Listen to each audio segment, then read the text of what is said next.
Welcome to రా news. నేను మీ రమేష్ని. ఆంధ్రప్రదేశ్లో ఎలక్షన్లు జరిగినప్పుడు ఎన్ని గొడవలు జరిగాయో మనందరికీ తెలుసు. అసలు గొడవల కారణంగానే ఇప్పుడు ఆంధ్రప్రదేశ్లో ఎలక్షన్లు అంటేనే ఎలక్షన్ కమిషన్ కాస్తంత భయపడిపోతున్నట్టు మనకు కనిపిస్తుంది. అయితే ఆ ఎలక్షన్లో జరిగిన గొడవలకి ఈసీ రాష్ట్ర డీజీపీని మరి సిఎస్ని పిలిపించుకొని వివరణను కోరడం అనేది జరిగింది. వివరణ కోరిన తర్వాత ఆ వివరణ ఎన్నికల కమిషన్కి నచ్చలేదు. అని అంటే ఎందుకు తప్పులు జరిగాయి, ఎందుకు గొడవలు జరిగాయి, అక్కడ శాంతి భద్రతలను ఎవరు పరిరక్షిస్తున్నారో, శాంతి భద్రతలు ఎందుకు అలా జరిగాయి అని చెప్తే సిఎస్ కానీ డీజీపీ కానీ సరైన సమాధానం చెప్పలేదని చెప్పేసి మనకు సోషల్ మీడియా ద్వారా తెలుస్తుంది.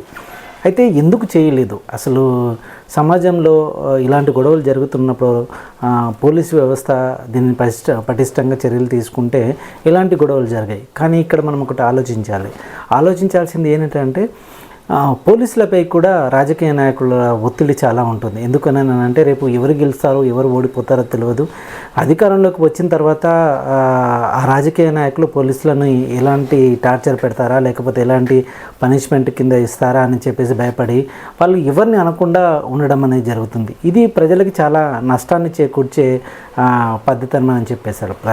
పోలీస్ వ్యవస్థ అనేది ప్రజల్ని రక్షించడం కోసం ప్రజల తరపున ఉండాలి తప్ప రాజకీయ నాయకులు ఏమంటారు, రాజకీయ నాయకులు ఏం చేస్తారు, రాజకీయ నాయకులకు ఒత్తిళ్లకు తలొగ్గి పనిచేయాలా అనే విధంగా పోలీసు వ్యవస్థ ఉంటే పోలీసు వ్యవస్థను గౌరవం తగ్గుతుందనేది మనం భావించవచ్చు. అయితే ఈసీ దీనికి చాలా కఠినంగా ఉండమని చెప్పింది. ఎవరైతే ప్రభుత్వ ఉద్యోగులు ఉన్నారో వాళ్ళు కూడా ఎవరైతే రాజకీయ నాయకులు ఉన్నారో వాళ్ళ ఒత్తిళ్లకు పనిచేయద్దు.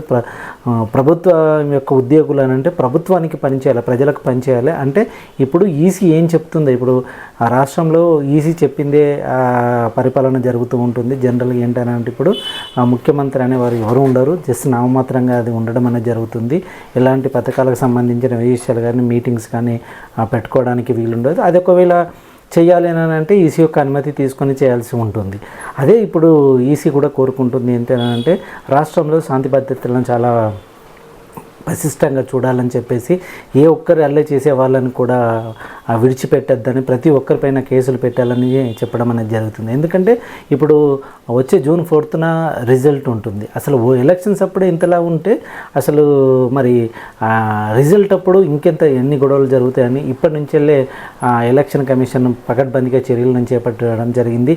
డీజీపీకి కూడా అలాగే రాష్ట్ర సిఎస్కి కూడా ఈ యొక్క మాటలను అంటే ఈ యొక్క విషయాన్ని వివరించిందని మనకు తెలుస్తుంది. ఎందుకనంటే శాంతి భద్రతలు చక్కగా ఉంటేనే రేపు వచ్చే రిజల్ట్లో ఏం జరుగుతుంది ఏంటిది అనేది ప్రశాంతంగా రిజల్ట్ యొక్క వెలువడే ఆస్కారం ఉంటుంది. లేకపోతే ఇప్పటికే మనకు తెలుసు పల్నాడులో ఎలాంటి గొడవలు జరుగుతున్నాయి, ఇలాంటి విషయాల పట్ల ఈసీ సీరియస్గా ఉందని మనం రోజు న్యూస్ ఛానల్స్లో కానీ లేకపోతే సోషల్ మీడియాలో కానీ చూస్తూ ఉంటున్నాం.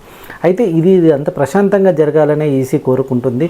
మరి దీనికి ఆంధ్ర నాయకులు, రాజకీయ నాయకులు వీళ్ళ సహకారాన్ని అందిస్తారా, లేకపోతే ఎప్పటిలాగానే ఫ్యాక్షనిస్ట్ లాగా గొడవలకు వెళ్ళేసి ఈ గొడవలతోటే ఈ యొక్క రిజల్ట్ను వచ్చే విధంగా చూస్తారా అనేది మనం చూడాలి. ఏది ఏమైనా కానీ సిఎస్ ఎలక్షన్ కమిషన్ సిఎస్కును డీజీపీ గారికి ఒక స్ట్రాంగ్ వార్నింగ్ లాంటిది. అంటే రాష్ట్రంలో శాంతి భద్రతలను చాలా ఖచ్చితంగా చూడాలని చెప్పేసి సీరియస్గా చెప్పినట్టు అనిపిస్తోంది.